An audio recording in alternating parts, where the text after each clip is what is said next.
Pakinggan natin si Congressman Joseph Stephen Paduano. Siya nakapark dun sa premises ng station na. Ngayon ang tanong. Makaraig. Ikaw at si Pupulis ka. Makaraig.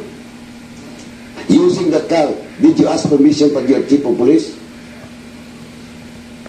Uwi ka ba ng permiso na gamitin yun?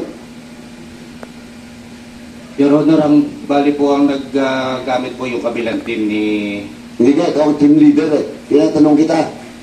Kaya nagbabatuan na naman kayo. Tinatanong kita, diretso, ikaw ang team leader. Did you ask permission from your chief of police to use that car? O ba't hindi ka makasagot?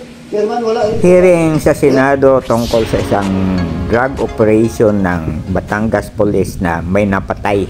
Ang bumaril isang babaeng pulis na si Sergeant Perez. Sabi naman ni Congressman Bonifacio Busita, hindi nila nasusupervise ng tama yung tao nila.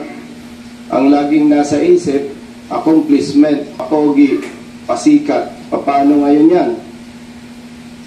Ang masakit nito, Mr. Chair, yung namatay, may 7 anak. Ano na magiging buhay ng anak niya? makonsensya kaya ang mga pulis na ito?